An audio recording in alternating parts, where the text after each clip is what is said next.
Good afternoon, everybody. It's Paul Rabinowitz. Very, very excited about today's lecture. It's going to be a two-part series because there's so much to talk about. And it's also a spot that I have been to many, many times in my lifetime. It is Cape Town, South Africa. And with Cape Town, South Africa, what we're going to do today is we're not only going to mix the history, which is deep and interesting. It also really stems to the difference between what was the white settlers that came there in the 17th and 18th century and really came to a head in the 19th century, and then, of course, led to apartheid in the 20th century. But we're also going to take a trip to see the wildlife around Cape Town, which is considered, from a plant perspective, one of the most diverse spots on Earth for plants.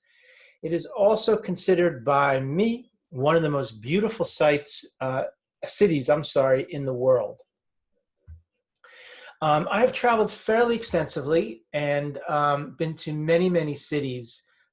Nothing, though, is quite like Cape Town because of Table Mountain and because of the fact that it is a peninsula that sort of juts out south of Cape Town to Cape Point, which is the southernmost point in Africa.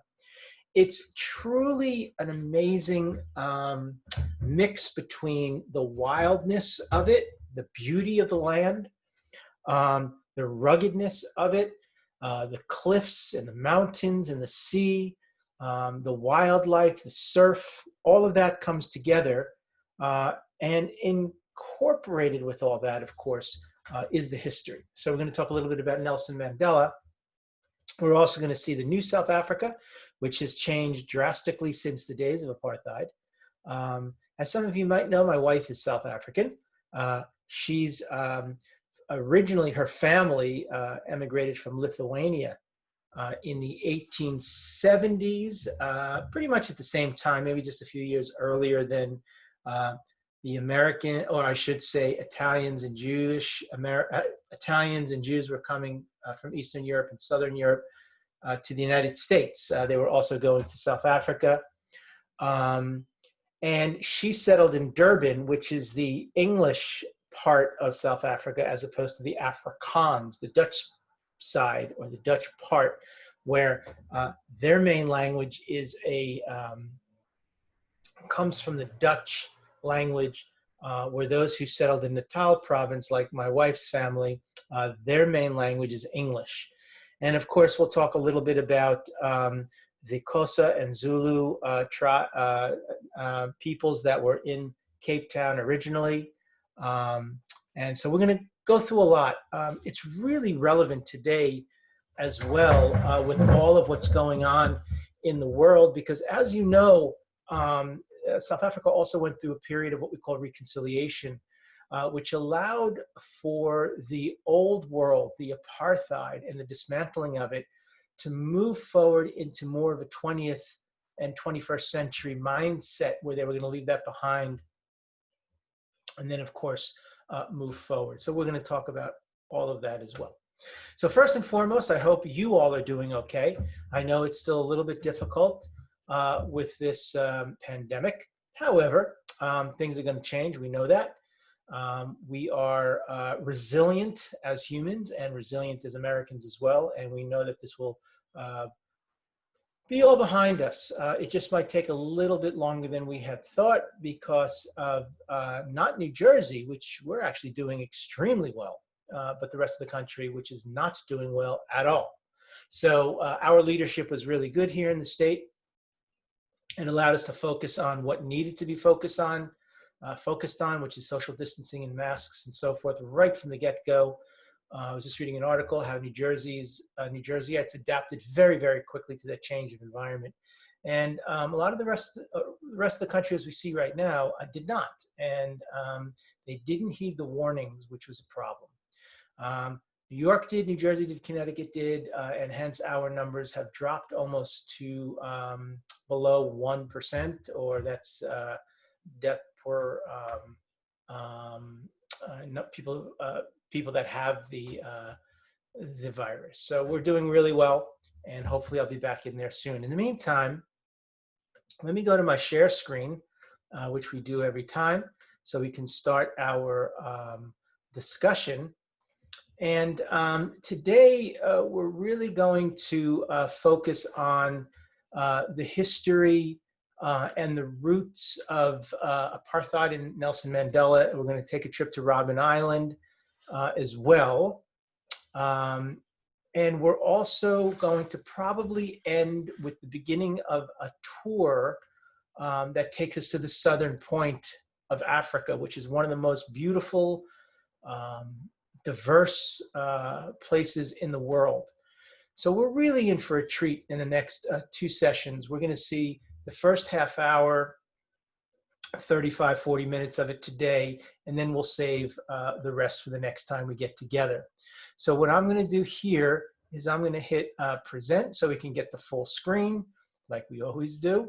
I'm going to move myself over here, and I'm going to begin with my opening slide.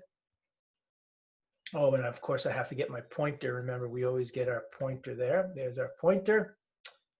And then let's go to the next slide. Hopefully that will do it for us. Yeah. Oh, that's on a slideshow. We don't want to do that. There we go.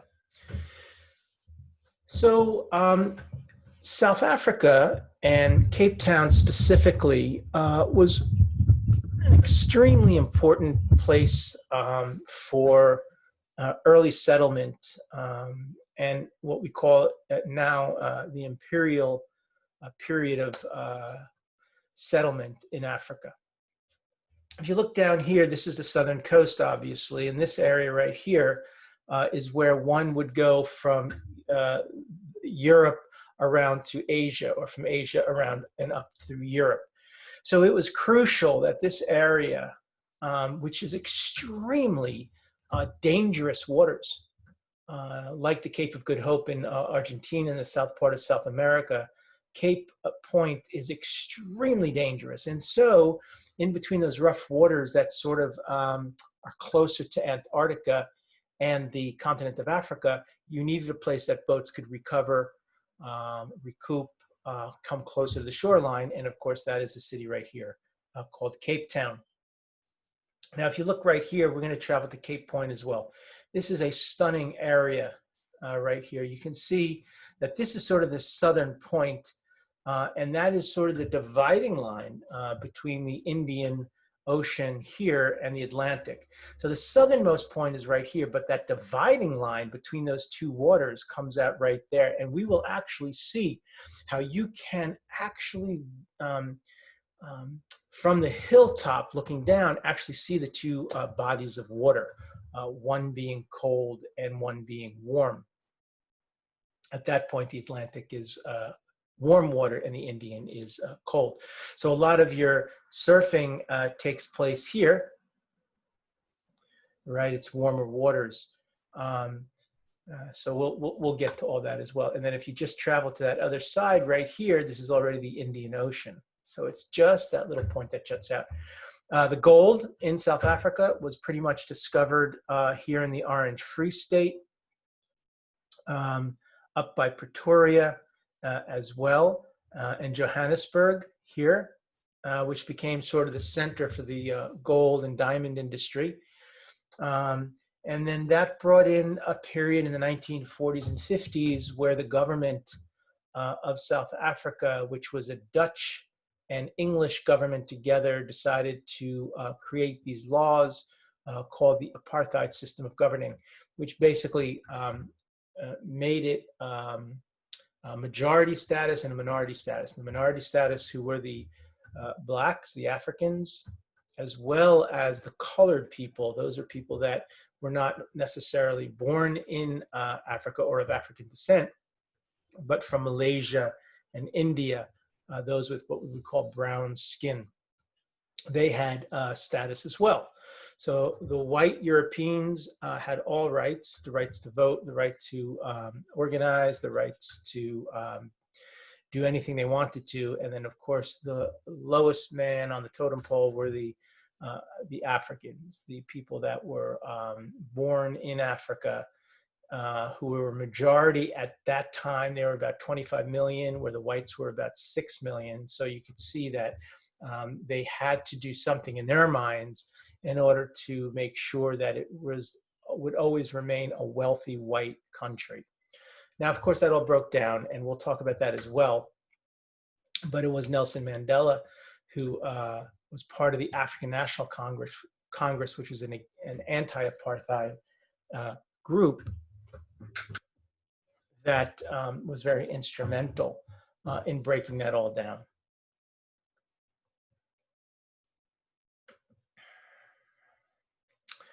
This is a wonderful photograph that I took of a painting. I shouldn't say it's a wonderful photograph. It's a photograph of a wonderful painting. That sounds better because it means that I'm actually saying that I'm a great photographer. I'm an okay photographer, but it's the painting that I took that is a wonderful painting. And it really shows you not only, of course, Cape Town and Table Mountain, but it also shows you the Dutch coming into the port. You can see how active it was. You can see the wooden boats. And it's Cape Town even today is an incredibly important port in the south part of Africa, not only for the African continent, but really for the world. And it really has taken on very much of that sort of international flair Cape Town has. And it really has markets that are filled with foods from Malaysia, where there's a lot of Malay people that have settled in South Africa, Zulu, Xhosa, Italian, Jewish, Irish, all of these peoples who have come together now and are part of the new South Africa, and of course are part of really making Cape Town sort of that center international city, or the international city that it wants to be. You also see the imposing Table Mountain right here.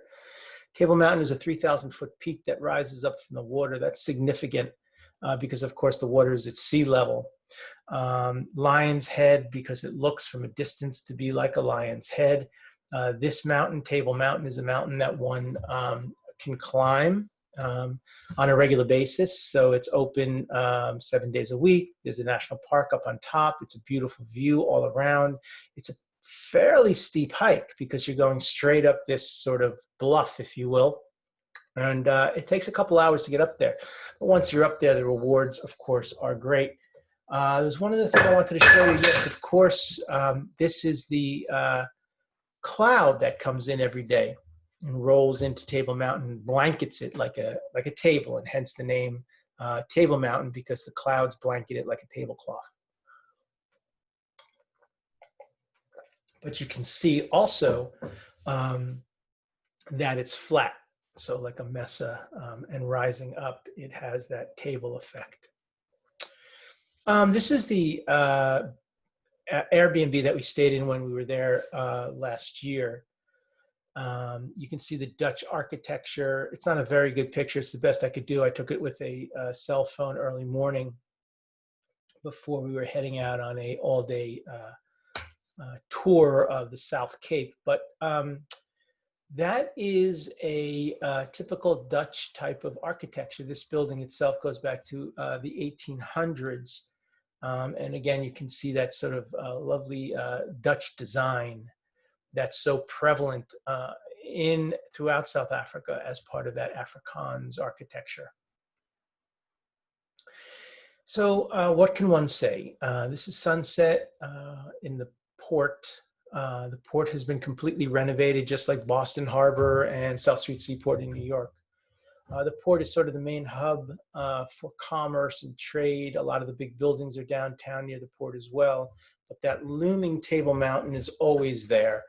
And again, this is the crossroads between the Indian Ocean and the Atlantic Ocean. So ships and sailors and maritime folks. As a matter of fact, anybody at Winchester who might have been at one time in the Navy, or merchant marines, or an engineer that was doing work abroad in Africa, probably at some point stopped into Cape Town.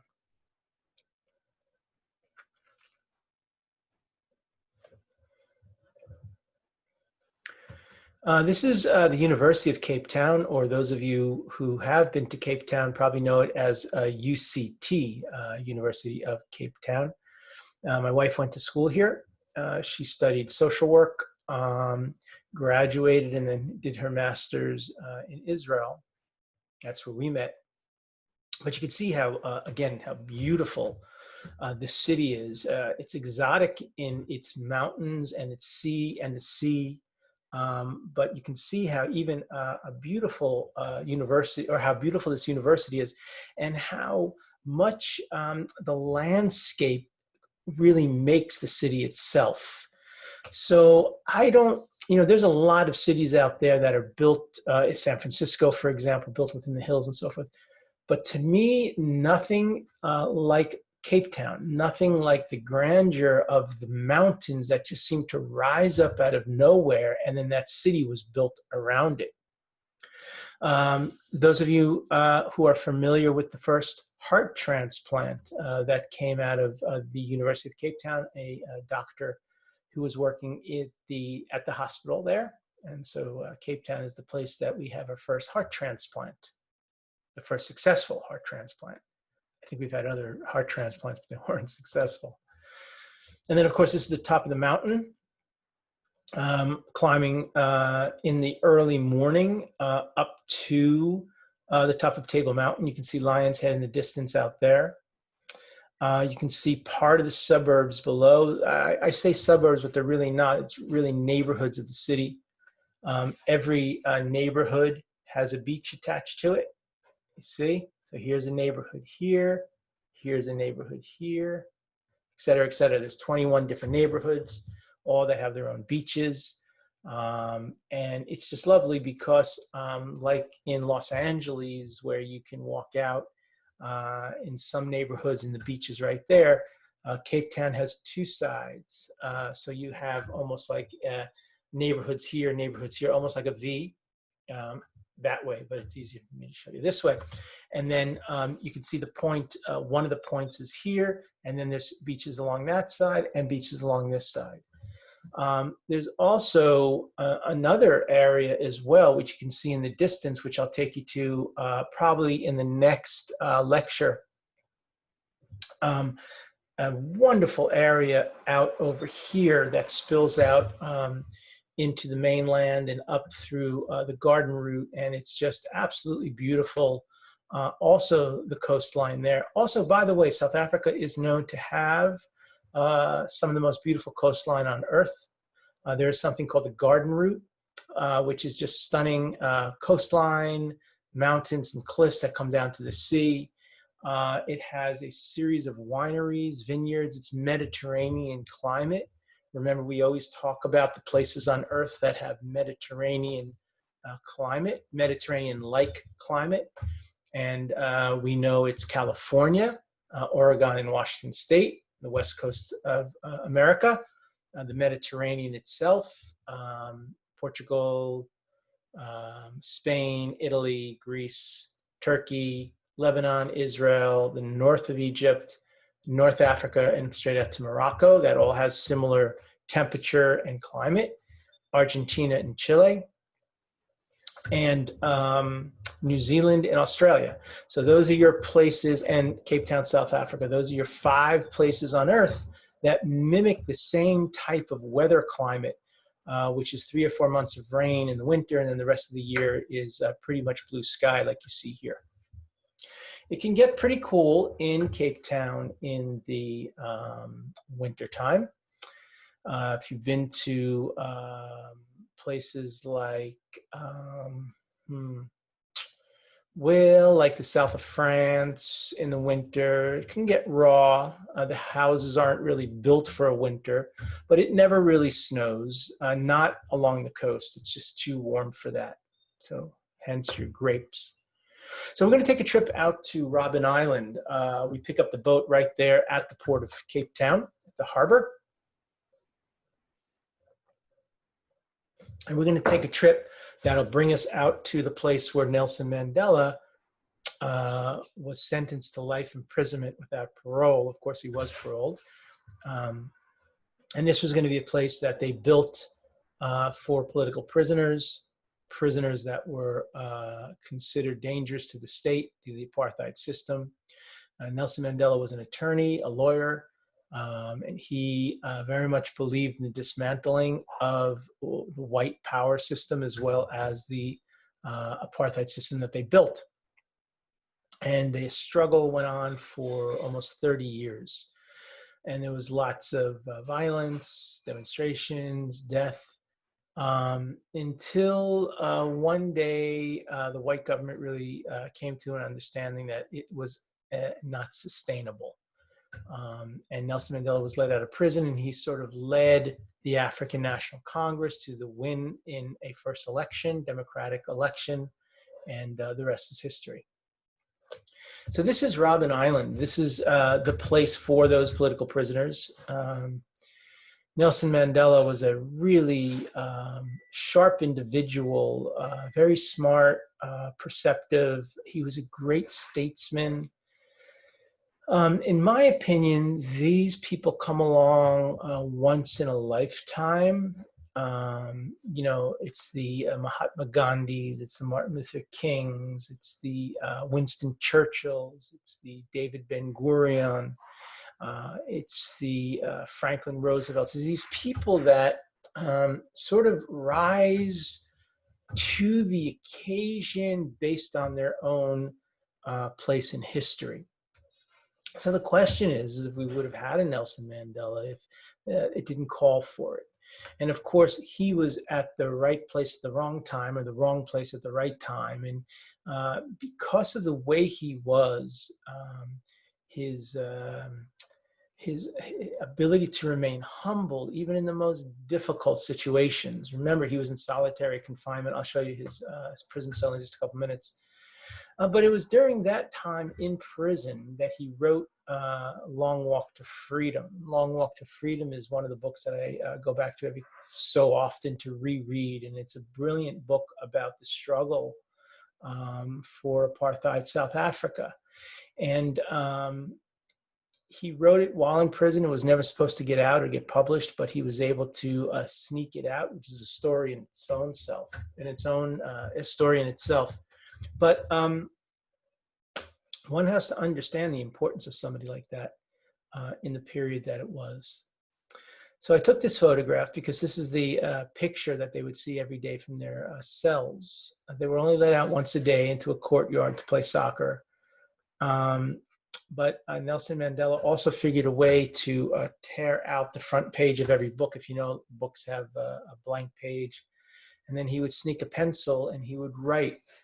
And that writing and the thoughts that he would put down there in the course of the day became basically the Long Walk to Freedom, the book itself. This is a tour guide that we had while on Robben Island, and he is now hired by the state of South Africa, by the South African national government. But he was a political prisoner with Nelson Mandela. So, of course, with this turnaround of apartheid, all those people that were political prisoners now became leaders of the state. And he now runs tours. He tells about his experience. He talks about democracy and how important it is to have one man, one vote, or one person, one vote. And it was quite interesting to hear it through his, or to see things through his eyes and hear it through his voice. It's one thing to have a tour guide, and tour guides are fantastic. I myself used to make a living as a tour guide when I lived in Jerusalem.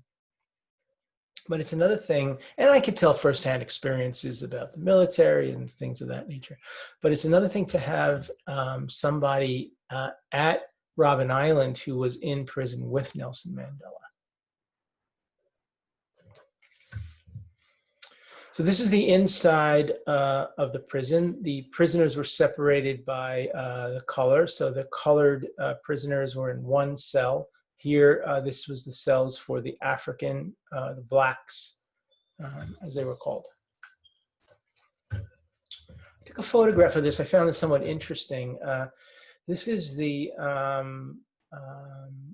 what they could eat, and their daily ration. And if you notice something here, it's different for a Bantu and a colored. A Bantu is an African, and the colored were the Malaysian, Indian, and so forth, brown-skinned. And they were different, so it's a rough system. Even the food would be less. And you see here the bread, how much bread would be given per day. And you see it's, it's really rough stuff. According to the color of your skin is how much food you would get. This is the cell, the courtyard where they would play soccer, and the courtyard where they would meet once a day for about an hour. If I remember correctly, I think it was for an hour. And it was the place where these political prisoners during that course of the hour would really sort of plot out the course for resistance. And as one might be released from prison, he would bring the word out. But they really try to keep the struggle alive, because he became an iconic figure because he was in prison, and the whole world knew of Nelson Mandela and the plight. They would raise your fist and say Mandela, which is the African word for the African National Congress, Mandela, and to free Nelson Mandela. So this is his cell. So each prisoner had their own cell. They lived in sort of a solitary confinement without any kind of contact except with their wardens, the ones who would bring them the food, and for that 1 hour a day. This is where he wrote. This is where he did his thinking. And there's an amazing story in Long Walk to Freedom when he was actually released from prison, and he said that my only regret is I didn't have time to thank the warden for taking good care of me, which is just an amazing statement. So this is something that's new. Last 2 years ago, they had an event on Robben Island where all the ex-prisoners came together, and each one of them placed a stone on the north side of the island itself, and that became a memorial to those who were in prison on Robben Island during that period. So each one of those stones is by a political prisoner. This was, I believe, right after Nelson Mandela had passed away, so this stone's not there. Oh, and I told you we had this marvelous dinner. After we left Robben Island, we went back to Cape Town. We washed up, and then we got ready for dinner with my wife's, my sister-in-law's family. So my wife's brother, her family still lives in Cape Town, and then they took us out for this wonderful dinner, which is on that northern part of Cape Town. And you can look over at Table Mountain, and it's really quite beautiful. So this is a photograph. This is a model. They were doing shoots, so I asked if I could just take a shot. It was like perfect weather, and they said, okay, no problem. And she's sort of looking out over, or looking into the water of one of these, what they call an infinity pool, and looking out at Table Mountain. So it's a really beautiful shot, and you can see, just how incredible the city is, how close people feel to nature as well.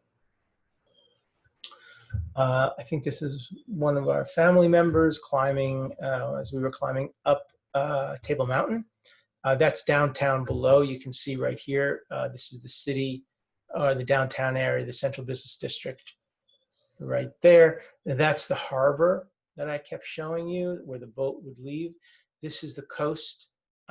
So as you head north, and then Robben Island would be out here. You can't see it in this photograph though. And that's quite it's quite a rough walk to get up there. It's not a picnic. It's quite rough. So I was telling you before that each one of the different neighborhoods in Cape Town has a beach. So here you can see really how appealing the city is. These are all middle-class neighborhoods, middle to upper-class neighborhoods. They're mixed neighborhoods, blacks, whites, all live there. There's no laws anymore, black can live anywhere. And there's a lot of blacks that did very well once apartheid was dismantled. So they were able to buy homes, but this is a very nice area. This is called Sea Point.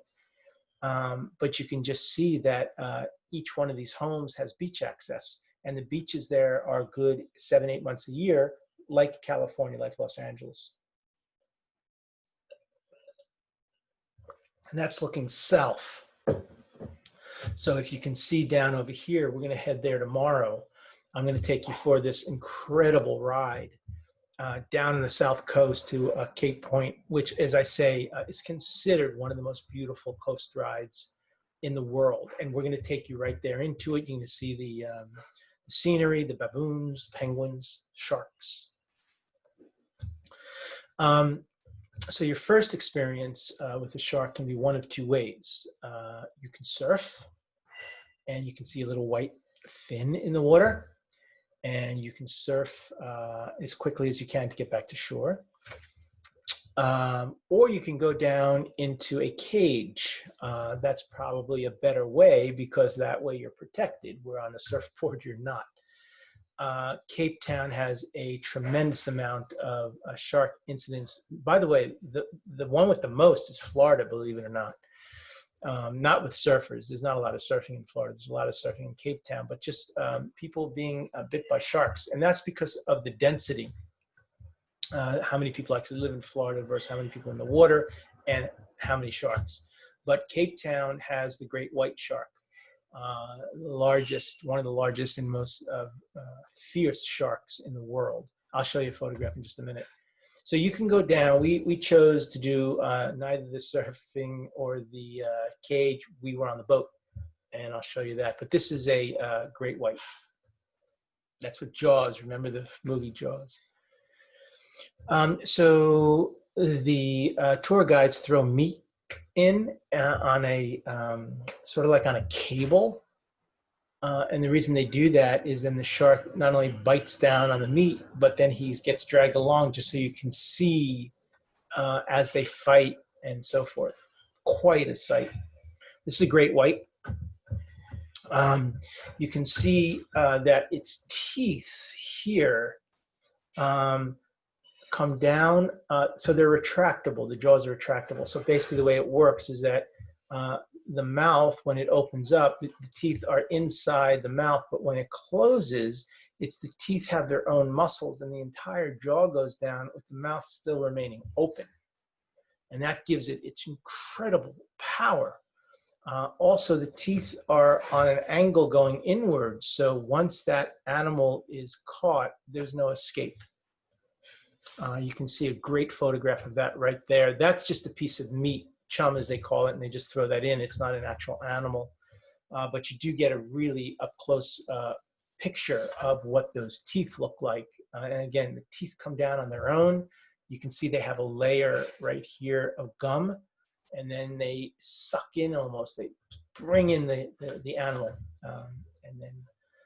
But the thing about these great whites is they are massive, but they also breach the water. I think I have a photograph. Yeah, so here you go. Here you see the mouth open of the shark, and you can see that I don't know. Do I have a photograph? I don't want to go too far ahead. Actually, I don't. This is the closest thing I have. I don't think the photos, he didn't do it that often. You really have to catch it, but they basically breach the water, and it's, whales do that, but sharks usually don't. Sharks are fish, and sharks usually don't do that. Scientists study it. They really don't know why. It probably has something to do with food. It creates a suction, but they don't know exactly why sharks breach the water and come up. The guide that was with us said that it really creates like a vacuum, and the vacuum kind of sucks the water, and that sucking of the water, the shark opens his mouth, right? And if there's a seal there, it kind of gets sucked in the whirlpool, and then the shark. But they could still get the shark without doing the seal without doing that. So they're not exactly sure. I took this photo. You see the size of this thing. Actually, the head comes out all the way here. So look at the size of this thing, right? That's massive. It's massive. And when you see these things for the first time, you're stunned on how big these are. I've seen whales, and you expect a whale to be this big, but a great white is so massive. And they are so dangerous. But they are not the most deadly. In other words, you have less shark bites and humans being killed by great white than you do by some of the other species. And they, of course, are tuned into all this. No surfer will go out unless they know what to do. The population is brief, just like in America, or all over the world, I should say. We're wearing masks. That's the thing to do when you're in social, when you're in public, 6 feet from everyone or 12 feet. And they have the same idea about sharks. They kind of, it's not as big a deal as it, say, someone like me from New Jersey, which I don't see many sharks. So they're like, yeah, go swimming, no problem. If you see a shark, what do you do? Well, you do this, this, that. So they try to create an awareness for you on what to do with these sharks. So I think what we're going to do at this point is I'm going to take a break. From this point going forward, we're going to take our trip down the coast. We're going to start on the road right here, and then we're going to continue up here all the way down to Cape Point, which is the southernmost point and the point where the Atlantic and the Indian Ocean come together. From this point going forward, folks, the photographs really become pretty majestic and stunning. Some of them can even get your stomach going, because you're going to see coming down some of these turns and swerves, how precarious it is.